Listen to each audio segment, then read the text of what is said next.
guys, welcome back to Days of Darkness and welcome back to the Friday the 13th series. That's right, we're going to be carrying on with part 2. It came out in 1981 and it stars Amy Steele and John Furet and was directed by Steve Miller. Now, let's just address the elephant in the room before, I get into the review. Or really, I should say more the elephant atop my head. I got a haircut. Got the quarantine cut. Just decided it was time. The hair before was obviously very long, and I noticed like it would take me 15 minutes to get ready for a damn review. So I was like, "Fuck this," and I just mowed the lawn, so to speak. That sounds like a pubes joke. It's not, I promise. But anyways, so let's just get into some spoiler-free stuff. What we have here is again another really solid entry into the franchise. I mean, this came out right after part 1, a year later. I think it was actually a little less than a year. Don't have the exact dates on that, sue me. But so it's very similar in tone and feel as the original was. Still, obviously, early 80s, so you still get a lot of 70s-esque style, late 70s style in this. Really just with how they dress and also how they speak and stuff like that. It's still very reminiscent of late 70s film. And as we go on to this series, it's going to get a whole lot more 80s-esque, if you will. This film's not perfect by any means. I mean, really none of the Friday the 13th movies are. I mean, if you go into pretty much any 80s slashers expecting just absolutely cinematic perfection, you're going to be sorely disappointed. And this one's no different. But if you're a big slasher fan like I am, you're going to dig this one. I talked to a lot of fans of this franchise, and they actually say that this is, some of them say that this is their favorite in the franchise, which is a little bit surprising given some of the amazing entries we have that I'm sure we'll be talking about later on. But for this one, it's definitely one of my favorites. It's up there for sure. And I would absolutely recommend this. Going to be a short spoiler-free section just because there's really not a whole lot I can say without getting in the spoilers. So, shit, man, let's just get into it. Spoiler time. All right, spoiler time. Your ass has been warned. Now, with part 2, they are already starting to take some big liberties as far as the continuity is concerned, which I guess would be my main gripe. I'm big into I want everything to make sense in a series of movies, which is why the Friday the 13th franchise is very frustrating for me, especially since it's one of my favorite series in general as far as horror is concerned. So they're already taking a little bit of liberty with that. Mainly Jason himself. As the series goes on, they take even more liberties with that. Some even later, much later in the series, that are just preposterous. But for right now, mainly the main thing that confuses me is the age of Jason, because it's established that he dies as a child, and then his mother's death resurrects him. Now, again, as a super fan of horror and of this series, I've done a bunch of little research and I've been able to piece together what I think is a reasonable, logical. I've been able to piece together some sort of explanation as to why he is just all of a sudden a full-grown adult. Because it is established in this story that this takes place 5 years after the death of his mom, and basically 5 years after part 1. So so I'm able to have my own little reason behind it and make everything make sense. Like I'm very OCD about that sort of thing. But as far as just straight up like if you're just coming into this series and you start to think about it, it's like, what the fuck? I mean, and again, they try to make this out to be a whodunit again, kind of. I don't think they execute it nearly as well as they did in the original, but it's very once it is revealed to be Jason, it then you start to ask all those questions pretty much, and you're like, wait. So that, I mean, that's just right off the rip. That's the biggest like gripe I have with this movie. Like I said before already, beating a dead horse, but you can go online in different little forums, and you can read. There's novels that have been written about the lore of the Voorhees family and all that, and the curse on Crystal Lake and all this shit. So you can piece together some sort of explanation as to why this is. But it's, as a movie, you shouldn't have to think about that sort of stuff. It should just be given to you. Not saying there's a difference between that and spoon feeding an audience, which I also don't like. But in this case, I think it would have been a little better to at least have this a little more in the future, or just somehow make it make sense. But like I said, that's almost nitpicking, and this is not the series to nitpick really. These are fun, bloody, and gory slashers where women get naked and people get cut up. That's what this series is. Not to demean it, of course. There's obviously a lot more to it than that, but Anyways, so let's get into the story of this. So, like I said, this is 5 years after the death of Pamela Voorhees and then the subsequent resurrection of Jason Voorhees. This is actually not taking place at Crystal Lake, which I really like that they did that. I like that it wasn't based on... Not based on, what the hell am I trying to say? I like that they didn't just go back to Crystal Lake after that happened. It's a logical choice, if people are getting slaughtered and killed, you wouldn't want to open that place up. Later on, they proceed to make different decisions, but for right now, that makes sense, It makes sense that you wouldn't open it up, but instead, they go basically right next door, essentially, to Packnack Lodge, which is just another summer camp that, once again, counselors are there to get the place ready, and it does not turn out too well, because Mr. Jason, in his debut, as far as a, actual killer, he's going to have a lot to say about that, so, and he does, for sure. Spoiler alert, they don't. Well, we're in the spoiler section, so I guess it doesn't matter. They don't open up the camp, because mostly all of them are fucking dead by the end of this. So yeah, in the very beginning of this, though, we get the death of Alice, which Alice is the final girl from part 1, and this is like the very first. We get introduced to all the kids from Packnack after this, but it's basically her having a nightmare, and it serves as a recap of the first movie in case audiences back then didn't. For some reason, see the first one. I don't know how they wouldn't have, since this was such a fucking huge hit, part 1. But yeah, so it basically serves as a little reminder of what's happened before this. And yeah, so it's a very long, drawn out flashback. I kind of wish they would have kind of shortened that up just a little bit. But again, that's a very, very big nitpick. She proceeds to just kind of talk on the phone with her mom. Before that, she actually takes the fastest shower I think I've ever seen anybody take. It was like, just, very, it's fun, like watching this as a kid, you don't even notice shit like that, and then like, I'm watching it like with a critic's eye. I'm not a critic, I hate that term. But, all love to any movie critics out there. I just don't consider myself one. I don't like when people call me a movie critic, is really what I should say.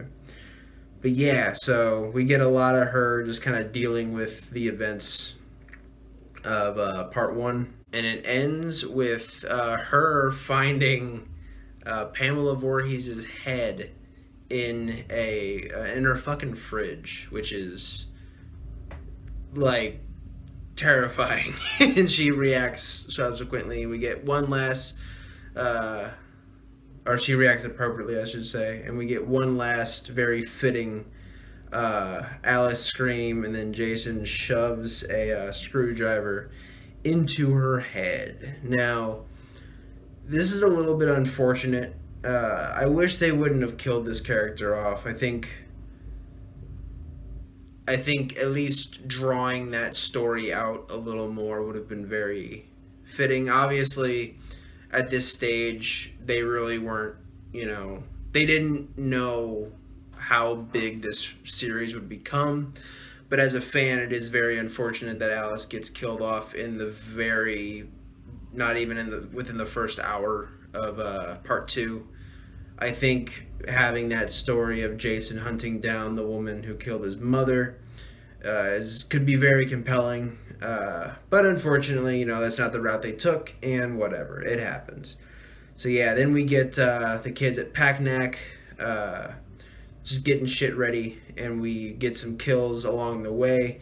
Most heartbreaking to me would be Ralph. Ralph, the crazy man from part one. He's in there for a little bit, and Jason actually wraps barbed wire around this fucking guy's neck and chokes him out / cuts his throat. He's dead, essentially, is what I'm trying to say. Pretty cool kill. Not my kill of the movie, but a fitting send-off for Mr. Ralph. May he rest in peace. But damn, I wish we could have gotten at least a little more Ralph in this series. But then you run the risk of having him overstay his welcome, then he just becomes annoying, so who knows, maybe it was the right move. You're all doomed.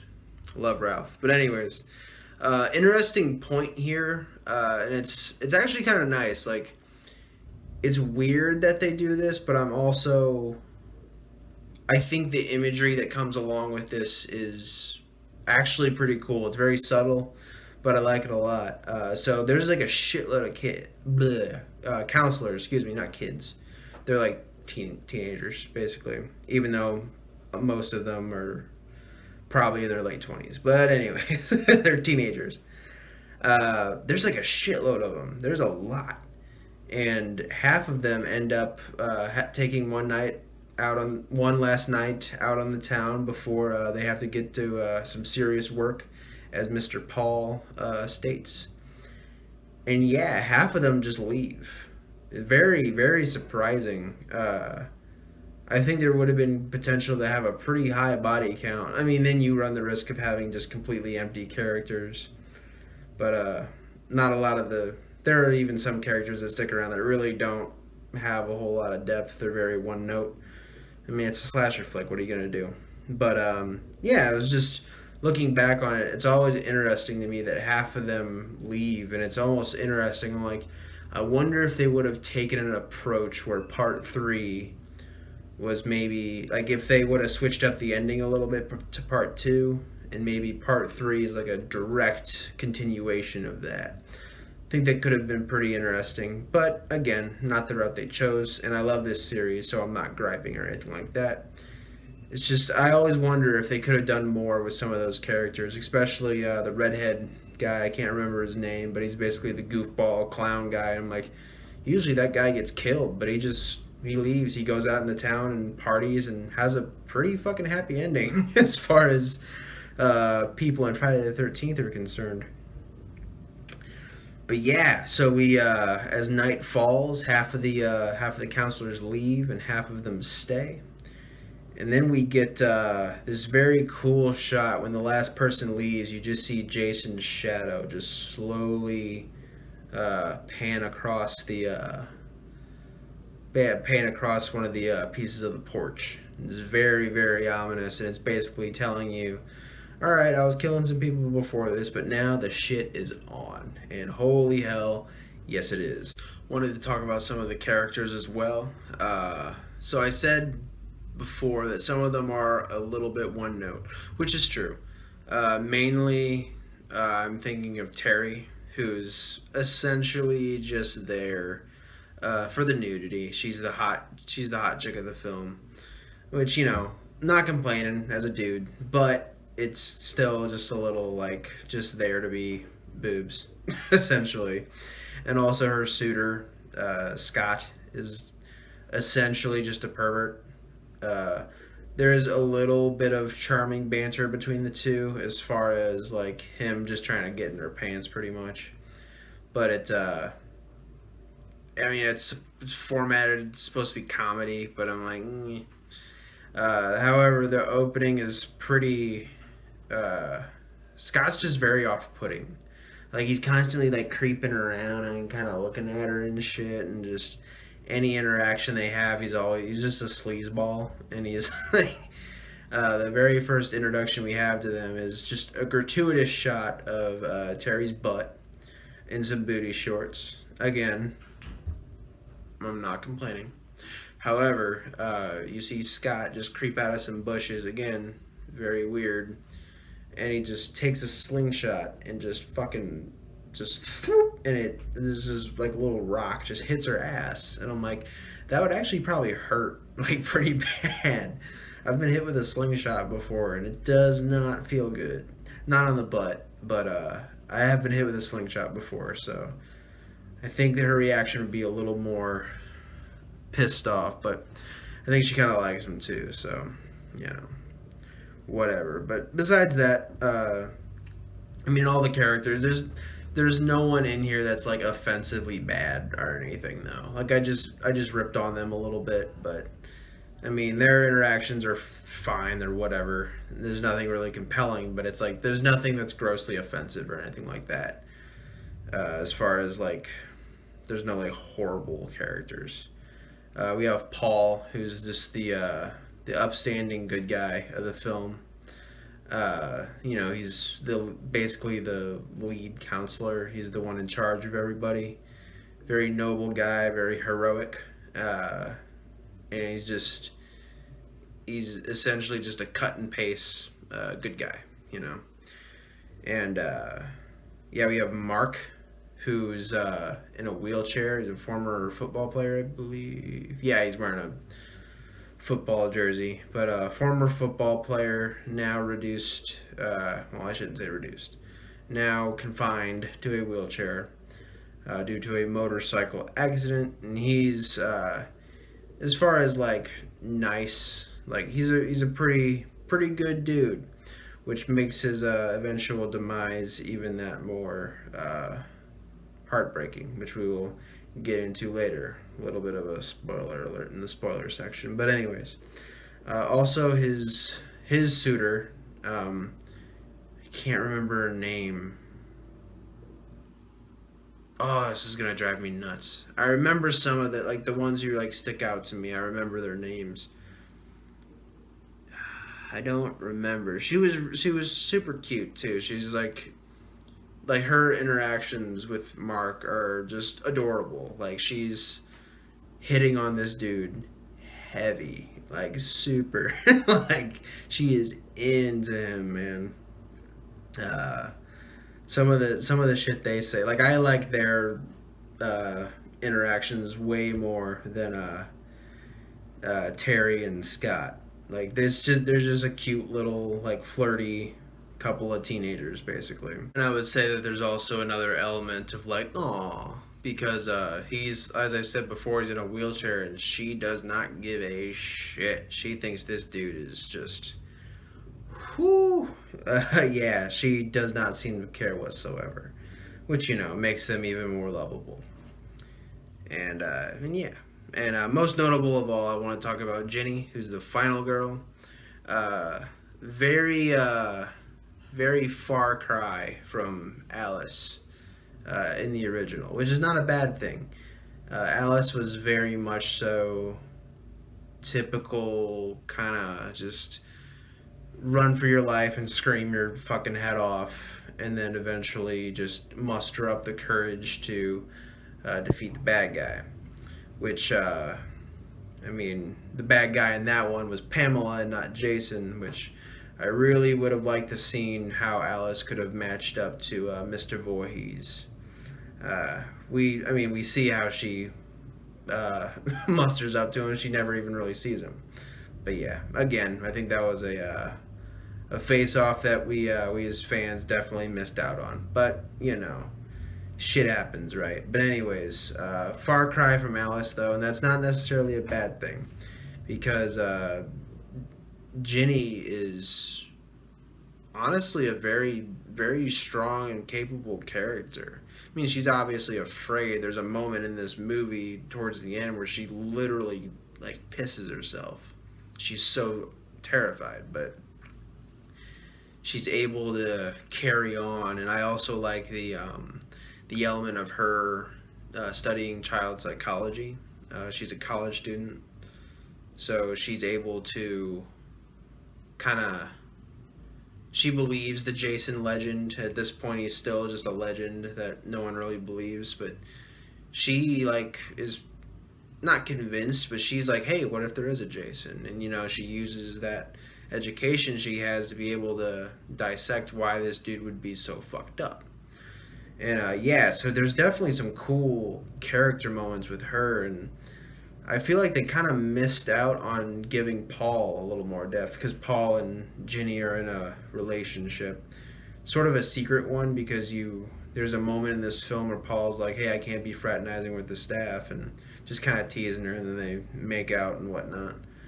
But yeah, there's a little they missed out on the opportunity because I noticed big shout out to Sinister Cinema Reviews, who, as I mentioned way back when I first started this channel, is one of the guys who like kind of pushed me to start this. As far as like I really enjoy his stuff. But anyways, he mentioned something that I never even really noticed, and it's that when they're when they're in their cabin, just kind of cuddling, making out, and all that corny bullshit. There's a moment where she's like, "Hey, I want to tell you something," and he brought up Jason over on Sinister Cinema. He brought up the fact of what if she was gonna tell Paul that she's pregnant, and I was like, I never even fucking thought of that. And then so on this watch, I made sure.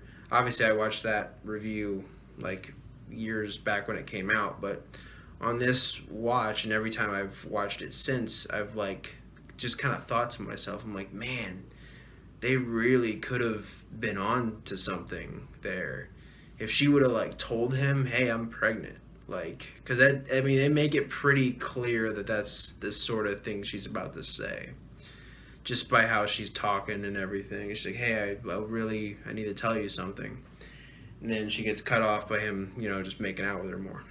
But I think that would have been a very interesting way to kind of dive into Paul's character a little more, of like how is he going to react, and is he really such a stand-up guy after all? But nonetheless, we don't quite get as much depth on that as what I would have liked. But overall, I think Ginny's a really, really cool character. And let's talk about Jason real quick too. Jason in this is still not the Jason we've come to know and love today. He wears a he wears a sack over his head. He does not have the hockey mask yet, as a lot of people will tell you. Which people try to use that as a cop out and say, "Oh, that's the reason I don't like this movie." I'm like, that's a stupid fucking reason to not like this movie. Just because he doesn't wear what you want him to wear. Like, fuck off, dude. But yeah, he's still not quite the Jason we know and love. The big lumbering oaf. He's actually fairly agile. He can run. He like makes it very apparent that he can run in certain scenes of this film. And he just moves around more like a normal human being would. He's not really a lumbering big zombie yet. Which he won't be until like 6. But yeah, he's definitely like still a solid character though, and still a solid performance by the gentleman under the mask, who I am actually appalled I didn't write his name down, but I'm sure I'll you know what, I'll put it in the description below, because I'm being totally dumb and just not writing people's names down. But anyways, so yeah, Jason's still pretty cool. Again, I mentioned previously the age thing is a little weird of him just all of a sudden being a full-grown adult, but I'm not going to retread over all of that. And yeah, man, so as I've stated, once all those camp counselors leave, uh, Jason gets to killing, and holy shit, he kills, like I said, pretty much everyone. Not sure about Paul, and I'll get to that in the ending. The ending's pretty cool up until the very last couple minutes. Um, so they make their way to Jason's little hideout, and Ginny happens across this shrine that Jason has erected for his mom. And it has like a machete there that she was killed with. It has her has her head. What the fuck am I thinking? It has her head, obviously, and just a couple of little bodies like strewn about the base. I really like it. I think it's a gnarly looking setup. It's pretty fucking cool. But yeah, so she comes across this. She puts on the sweater and again uses that child psychology and puts on the sweater and kind of makes her hair kind of look like Pamela a little more, and basically just tricks Jason into thinking that she's his mom. And we obviously get a little more brawling after that, and she ends up. Paul comes back. You think at first that Paul's just dead, but he ends up coming back just out of fucking nowhere. It's like, where were you, dude? But anyways, so he comes back and they brawl a little bit more, and then she finally sinks her machete down, like pretty much in his shoulder, but it goes like really far down, like it's like right here. So I'm guessing we're supposed to believe that she cut into his heart and kills him, presumably, because obviously there's many more, so he's not dead. but yeah, and then it gets very, very confusing, for me at least. Paul carries Jenny back to their cabin. And everything is supposed to be okay. And then there's like a rustling at the door, and then you're like, okay, well, what the fuck? Is he back? And they, lots of stalling and lots of, getting thirsty. There's lots of stalling. He finally opens up the door, and it's Muffin, the Terry's dog. And right off the bat, audiences are like, wait. Because Muffin was shown to have been basically stepped on and slaughtered by Jason. So you're like, okay, something's up. And then Jason, without his hood, crashes through the door. Or not the door, the window, and grabs poor Jenny. Which, again, same sort of situation in part one. Would have been really, really cool if they just ended it there. Jason's back. Fuck you. Go home. No happy ending for you. But they don't do that, and we just get some more, like, the ending in this after that is like it kind of dies a death, in my opinion, of her getting loaded into the ambulance, and she's like, well, where's Paul, which I'm asking the same fucking thing. Where's Paul at? It's like, at what point did she pass out and the rest of this is a dream? Was it a dream? Why, if it wasn't a dream, why was Muffin there? Because Muffin's dead and Jason isn't dead. So what the fuck? It's very confusing. Why does he have hair also? Again, they didn't quite know what they were doing yet as far as the look of Jason's concerned. So that's whatever. That's mostly a joke. But still, it's like the ending of this is pretty confusing. It doesn't just straight up ruin the movie for me. I'm able to take my movie critic brain off, or cap off, and understand that this is a fun, at the end of the day, this is a very, very I cannot fucking talk.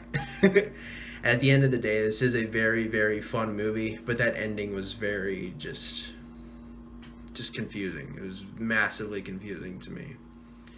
But yeah, so let's just get into it. Let's get into the blood, the gore, the good bits, and let's get into the kill of the film. this movie definitely has some solid kills. There's some really good shit in this. Scott, as I mentioned before, gets well, I didn't mention the death, but I mentioned the character. You know what I'm saying? He gets basically hung upside down by like one of those traps that just kind of. He gets hung upside down by the ankle, and Jenny goes, not Jenny, Terry goes to get him some help or get like a thing to cut him down or whatever. While she's gone, Jason comes strolling on by and just fucking cuts his throat. It's very quick. You don't get a whole lot of like but it's a pretty gnarly looking kill for what we get. Lots of other good ones. Oh, the spear through the two teens making sexy time was pretty gnarly, or I should say post coitus.